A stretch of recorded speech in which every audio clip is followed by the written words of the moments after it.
Let's discuss the implications with Justin Wolfers, professor of economics at the University of Michigan, and Douglas Holtz-Eakin, chief economist on President George W. Bush's Council of Economic Advisors. Thank you all for being with us. Doug, first to you. The Biden administration kept in place many of the tariffs that we saw from Trump's first term. I wonder what your reaction is to this proposal and how these policies differ from what you saw during the first Trump administration. Well, these are very big proposals. 25% on Mexico and Canada is about $100 billion in tariffs a year. That translates into $800 or $900 per American household. So that would be a significant hit to the American consumer. So they're not to be taken lightly. The question with Mr. Trump is always, is this something he wants to do, or is this a negotiating tactic and something he wants to drop when he gets what he wants? Well, what he said the terms were is they stay in place until we get no more border crossing by migrants, no more drugs, especially fentanyl, coming into the United States. Those are sort of non-economic objectives. Those are typical of when he wants to cut a deal. And indeed, these are both signatories to the North American Trade Agreement, the USMCA.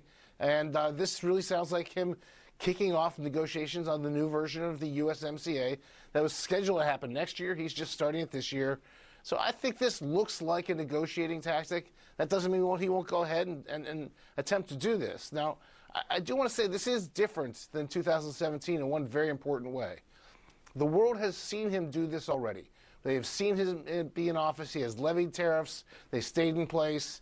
And there was sort of shock and amazement when he made proposals in 2017. You sense none of that now. The world has been watching him campaign. They've been getting ready to retaliate. It took the Mexicans about 38 seconds to say, fine, we'll do 25% too, and we'll keep going up until the U.S. auto industry screams. So this is not the same as the last time around, and the economic damage will be greater if both sides go ahead and do the tariff and the retaliation. Justin, to that point, if in fact these tariffs do come to pass, who would be the biggest losers, but also who might stand to benefit from this? Who might be the biggest winner? Well, the biggest losers are you and me and the folks who are watching TV at home right now. Between these three countries, Canada, Mexico, and China, they account for almost half of all American trade. So think about your fruit and vegetables. Huge amounts. Nearly half of our fruit and vegetables come across the border from these countries. We're going to see a 25% tariff on those. So going to the grocery store is going to become a whole lot more uncomfortable.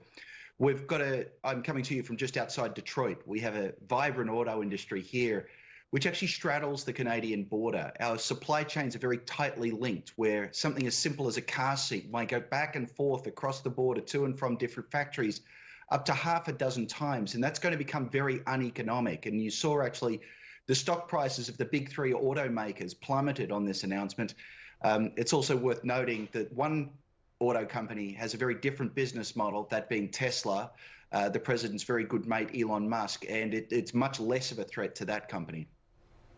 Justin, I do wonder, given that the USMCA was set to improve upon NAFTA in the eyes of Donald Trump, and the fact that he touted it after it was negotiated, that he would now seek to essentially undo a great part of it by pursuing these tariffs. I mean, what does that tell you?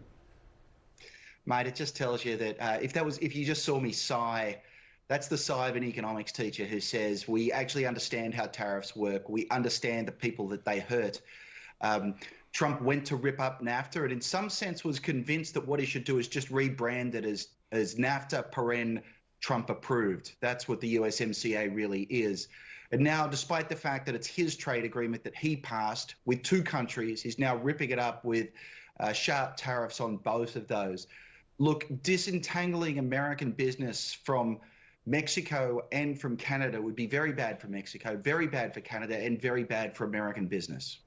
Doug, I want to give you the last word here. You were the chief economist, as we said, on the Council of Economic Advisors under President George W. Bush. If you were serving in this Trump administration, what advice would you share with the president on their tariff proposals and his tariff proposals?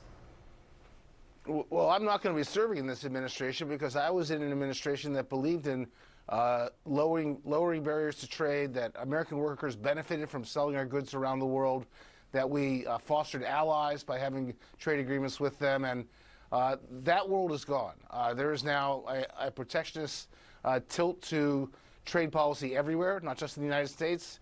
Mr. Trump has left that world behind and believes, evidently quite sincerely, that we should simply get rid of all imports and make everything here, which is completely economically irrational and undoable. So I would be at a loss as to how to convince him to simply recognize that there are smart workers and smart consumers and smart businessmen all across this country who are relying on trade flows because that's the best way to do things that are good for America. And that's what we want in the end. Doug Holtz-Eakin, Justin Wolfers, thank you both. Pleasure. And happy Thanksgiving, by the way.